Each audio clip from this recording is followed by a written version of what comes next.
Dulu bahkan para dalal yang ada di pasar Tarim, maklar, penjual yang ada di pasar Tarim, mereka itu yatakallamun bi'ibarah minhaj. Mereka berbicara, ya, obrolan mereka satu sama lain mengupas kalimat-kalimat yang ada di dalam Minhajut Talibin, karangannya Imam Yahya bin Syaraf An-Nawawi. Begitu omongannya mereka begitu. Sugul muslimin kamusallal musallin. Pasarnya muslimin bagaikan musallanya orang yang sholat. Al-Imam Junaid itu kalau dia buka toko di pasarnya, waktu dia buka toko ditutup dulu tokonya dengan tirai, dia gelar sejadahnya, dia sholat nggak banyak, cuma 300 rakaat. Udah gitu baru dia jual barang-barang yang mau dia jual. Ini orang yang kayak begini, belum dia dagang, belum ada barang yang laku, udah dapat untung besar dari Allah Subhanahu wa taala. Masya Allah. Nah kita sekarang waktu duha hatta 2 rakaat salat duha, witir walaupun hanya 3 rakaat kita witir. Sampai-sampai dulu tuh Rasul sallallahu alaihi wasallam jalan ke pasar begitu, mengecek keadaan di sana, zikir, ya, baca tuh ada zikir namanya zikir pasar, ada doa pasar. Yang baca tuh doa dihapuskan 1.000.000 kesalahan, ditulis 1.000.000 hasanat, diangkat 1.000.000 derajat. Apa doanya? La ilaha illallah wahdahu la syarikalah lahul mulku wa lahul hamdu yuhyi wa yumit wa huwa hayyun la yamut biyadihil khair wa huwa ala kulli syai'in qadir. Ini doa ini dulu waktu kita belajar di Tarim, itu setiap kita lewat di pasar selalu kedengaran suara doa ini di pasar. Masya Allah. Nah kita pengen nih suara kayak begini berkumandang di mallnya kita, di pasarnya kita, biar ada hal-hal yang semacam ini. Kita ingin majelis hidup. Di mana majelis itu hidup? Bukan cuma di masjid. Pengen di masjid-masjid, di rumah-rumah juga. Allah Subhanahu wa taala memerintahkan kepada istri-istrinya Nabi, wadhkurna ma yutla alaikunna fi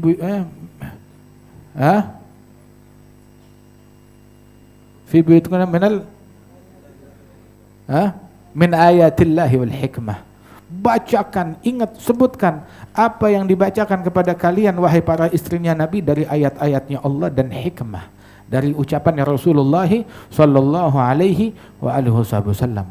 Dikaji, disampaikan. Begitu juga di pasar-pasar, begitu juga di toko-toko, dimanapun. Yantafi' buh jami'an nas ghaim wa jalis. Terus Habib Ali bilang ngeluh tentang keadaan zamannya. Benernya sih yang mengecewakan, yang suram, yang nyebelin bukan zamannya dia. Dia bilang mahilati inni aral waqt habis. Bahasa Arabnya begitu. Kalau bahasa Indonesianya apa ya? Ya begitu juga, ngeluh. Tahu kan orang kalau aduh sakit. Sakitnya tuh di mana? Di hati. Habib Ali itu sakitnya di hati. Kenapa? Ngelihat zaman suram, zaman cemberut, zaman merengut, zaman monyong bahasanya kita. Kelam zaman. Kenapa? Sebab pikiran orang zaman sekarang bukan lagi mikirin Al-Quran, bukan lagi mikirin zikir. Dulu sebagian orang tuh, mereka di jalanan tuh, orang yang ada di jalanan yang mereka pikirkan tadabbur ayat-ayatnya Allah. Hatta sebagian salihin jalan di jalanan kota Tarim, begitu lewat di depan Zambal, kuburan para wali-wali, pas dia lagi merenung firman Allah Ta'ala, faminhum syagiyyun wa sa'id. Terus dia ulang-ulang, minhum syagiyyun wa sa'id. Itu kelak tuh di hari kiamat, ketika hari kiamat datang, di antara manusia ada yang beruntung, ada yang sial. Ada yang beruntung, ada yang sial. Diulang-ulang tuh ayat. Ngelewatin kuburan aulia sambil dia ngulang-ulang nih ayat, pikirannya di situ fokus, lupa sama sekeliling. Tahu-tahu dia dengar suara, cuma nggak ada orangnya. Itu suara bersumber dari kuburan. Itu suara bilang kepada dia, ya hadza ubur ma minna syagi. Wahai hadza, kamu baca tuh ayat, cepetan majuin, baca ayat selanjutnya. Ngapain diulang-ulang? Di sini nggak ada orang sial, yang dikubur sini semuanya orang yang beruntung. Kulluhum su'ada, semuanya orang-orang yang beruntung. Ada biladul awliya ussalihin. Yang terlintas di benak orang-orang yang ada di jalanan, yang ada di majelis, yang ada di masjid, yang ada di pasar, semuanya yang terlintas di benak mereka adalah tentang akhirat. Sampai dulu kita dinasihatin oleh guru-guru kita. Dan juga mereka menceritakan bagaimana seorang guru memberikan nasihat kepada murid-muridnya. Ketika ngelihat muridnya di di majelis, tapi otaknya nggak ada di majelis. Ada gak yang begitu? Ada yang otaknya sibuk sama handphone, begitu. Ada orang kalau hadir majelis, bukan yang ini, kalau ini sih beneran nih, begitu. Biar kata megang handphone fokus, insya Allah. Ada orang datang majelis khusus pengen selfie, begitu. Datang majelis biar punya bahan buat update status, begitu. Di majelis, begitu. Khusus buat begitu doang. Masya Allah. Terus kenapa sial gitu? Enggak, insya Allah beruntung juga, insya Allah. Alhamdulillah. Begitu. Mereka nasihatin kepada orang-orang yang hadir di majelis, dia bilang, wahai muridku, ya waladi, la an yakun qalbak fil masjid wa jasadak fis suq khair min an yakun jasadak fil masjid wa qalbak fis suq. Itu masih lebih mendingan badanmu ada di pasar, hatimu ada di masjid, ada di majelis. Ini masih lebih mendingan daripada badan di majelis, hatinya ada di pasar. Ya, ini yang kayak begini, 1 ngabisin tempat, 2 ngabisin kebuli, 3 ngabisin aqua, begitu. Air mineral, nggak boleh iklan di sini, begitu. Masya Allah. Wah, 4 ngabisin tempat parkir, begitu. Terus kadang nih orang-orang kayak begini, nah belum lagi nih lain gara-gara dia handphone hilang, sendal hilang, waliyadzubillah min dzalik. Ala kulli hal, dan yang terbaik ketika jasad kita dan hati kita ada di dalam majelis. Begitu, jasad di majelis, hati di majelis. Kalau emang kagak juga, hati di majelis, badan, walaupun badan di pasar, hati di majelis. Jangan udah badan di majelis, hati di pasar. Omongan-omongan pasar dibawa ke majelis. Ucapan-ucapan pasar. Ini sih omongan-omongan anak pasar, bukan omongan ustadz, bukan omongan orang masjid, bukan omongan orang majelis. Iya, begitu. Al-Habib Ali bilang, saya ngelihat nih zaman saya, waktu saya suram banget. Kenapa orang sekarang cuma fokus sama fisik, merasa cukup badan saya udah ada di majelis. Walaupun majelis tidak berhasil mewarnai kehidupan dia. Begitu. Hadir majelis tetap putus silaturahmi. Ngaji Ramadan, ikut takbiran paling nyaring suaranya kalau takbiran. Begitu. Paling keras, kalau solawatan paling nyaring, begitu. Tapi sama ibu bapaknya durhaka, begitu. Tapi omongannya kotor, tapi hatinya penuh kedengkian, penuh kebencian, tapi kurang ajar. Waliyadzubillah min dzalik. Ayo, hendaknya nih kita jangan cuma fokus kepada kostum, jangan cuma fokus kepada atribut. Wagat makhwafuh, lakin Rabbul Arbab Haris, ini waktu yang mencekam. Apa waktu yang mencekam? Waktu yang mencekam, menakutkan ketika rahat afkar ahlu kullaha fil malabis. Orang-orang zaman sekarang cuma fokus sama atribut, sama kostum, sama yang zahir aja. Yang batin dia lupakan. Begitu. Dikiranya agama cuma sekedar atribut aja. Ingat gak? Nabi Muhammad dakwah berapa lama dakwah? 23 tahun.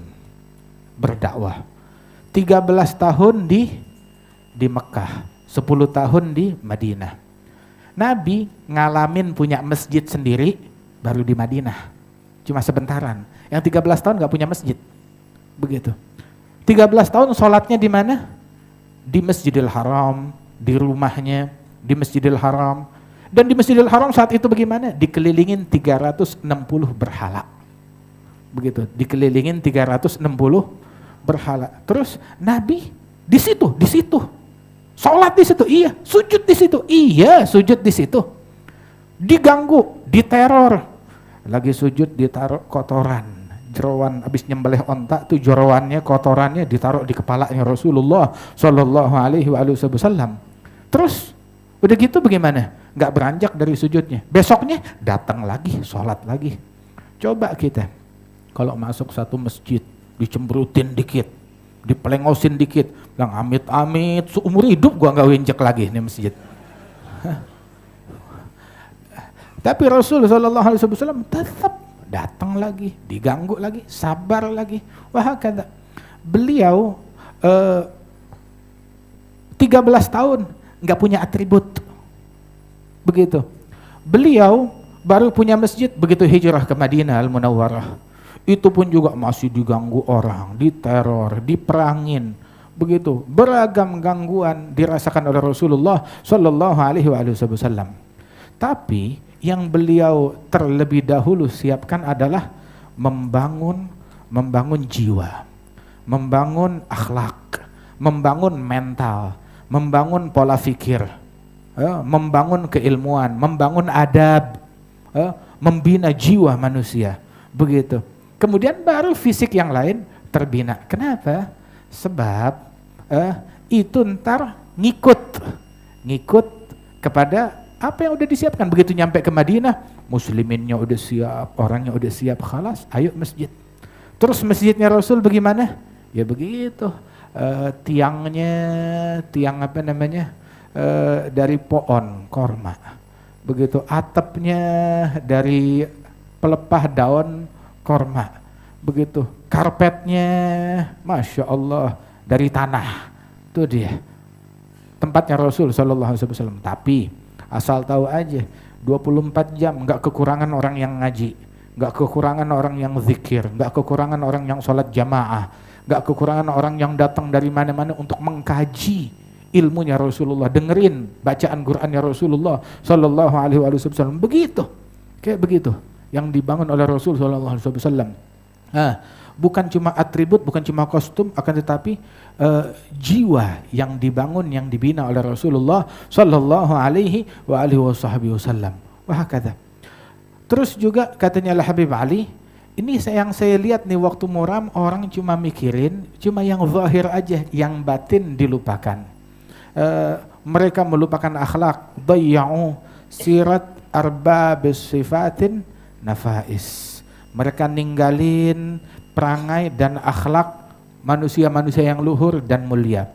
Kita belajar kitabnya Imam Abdullah bin Ali al-Haddad, Nasaih Diniyah, tiap malam Jumat di sini. Ayo akhlaknya dikaji, diikutin. Imam al-Haddad bilang, ma min sunnatin sannaha Rasulullah illa arju anni qad amiltu biha. Enggak ada satu sunnah pun dari sunnahnya Rasulullah melainkan sudah saya lakukan, sudah saya amalkan. Itu yang dilaksanakan oleh beliau. Begitu juga para ulama, kita mengkaji kalamnya Al-Habib Ali bin Abdullah bin Syahab, ikutin beliau. Al-Habib Abdullah bin Muhsin Al-Attas itu sampai akhir hayatnya enggak ninggalin salat jamaah sampai akhir hayatnya radhiyallahu anhu ardah. Hum bahjatul alam wa unsul majalis.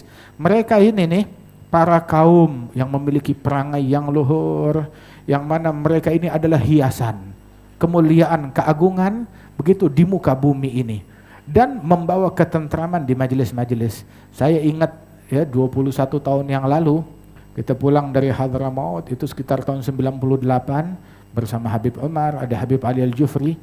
Terus di situ tuh di majelis masih kelihatan orang tua yang dulu-dulu. Di situ kita lihat ada Habib Ali Jufri bilang, tuh kemana kita majelis selalu ada Ammak Ahmad, Al-Habib Ahmad bin Ali Ahmad bin Ali bin Ahmad bin Abdullah bin Talib Al-Attas. Begitu. Terus tuh lagi ada siapa namanya Ammak Abdullah bin Ahmad Al-Kaf. Ada lagi Habib Abdullah Syami, ada fulan. Tuh Habib Ali nyolek saya, tuh lihat. Lihat pamanmu, gurumu Al-Habib Ahmad bin Ali Al-Attas wa Ammak Abdullah bin Ahmad Al-Kaf. Mereka di majelis diem, enggak ngapa-ngapain, baca aja belum tentu baca. Belum tentu, apalagi ceramah. Tapi keberadaan mereka di majelis, Masya Allah, itu menjadi unsul majalis. Majelis itu jadi damai, atmosfernya berbeda dengan kehadiran mereka. Begitu.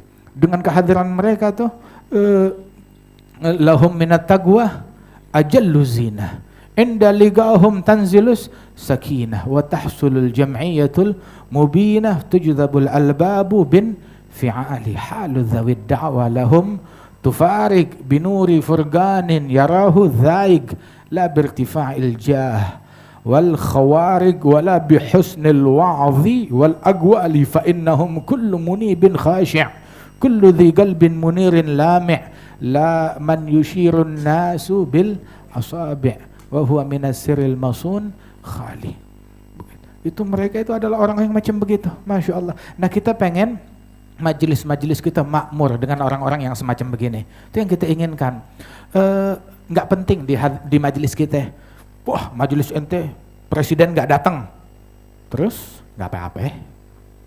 Menteri nggak jadi datang, nggak apa-apa. Begitu. Gubernur kagak datang, ya akhir cakep. Nggak ada pejabat yang datang, nggak apa-apa. Nggak ada orang kaya yang datang, nggak apa-apa. Yang penting ada Nabi Muhammad sallallahu alaihi wasallam. Soalnya kalau udah Nabi datang, aulia wassalihin datang. Masya Allah. Itu yang paling penting. Itu yang paling penting. Mau dia nggak datang fulan, nggak datang fulan, nggak datang, kagak penting. Yang penting ada Nabi Muhammad sallallahu alaihi wasallam. Begitu.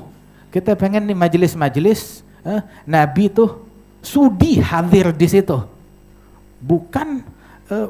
Bukan Nabi, wah nggak sudi hadir di majelis yang kayak begitu. Karena Imam Al-Hasan Al-Basri la yura fi majlisihi aghnia. Di majelis beliau nggak kelihatan hartawan orang kaya, nggak ada di majelisnya beliau. Maksudnya nggak ada, bukan nggak ada, cuma kagak kelihatan, nggak hadir. Duduk aja kayak orang, mau ada pejabat, mau ada siapa, hadir kayak biasa aja. Kamal muslimin, kayak orang Islam lainnya. Yang mau hadir ahlan wa sahlan, silahkan. Begitu di majelisnya beliau. Wala tuzkar fi majlisihi dunia. Di majelisnya Hasan Al-Basri nggak ada sebutan tentang dunia. Begitu. Ente mau di majelis itu orang kagak tahu harga naik, harga turun. Sampai siapa yang jadi dia kagak tahu. Masya Allah. Allah mati'ana bil Habib Masyhur bin Hafidh. Ada guru kita Al Habib Masyhur bin Hafidh. Dulu tuh di Darul Mustafa datang tamu. Tahu tamunya siapa? Presiden Yaman. Presiden Yaman datang. Ente apal gak nama presiden? Apal, yang sekarang apal, yang kemarin apal, yang dulu-dulu apal, begitu kita apal nama. Oh ini di Yaman. Presiden di Yaman kan udah puluhan tahun dia mulu, udah dia juga. Alhasil datang ke Darul Mustafa, ya disambut. Siapa aja namanya datang, wajib kita hormatin.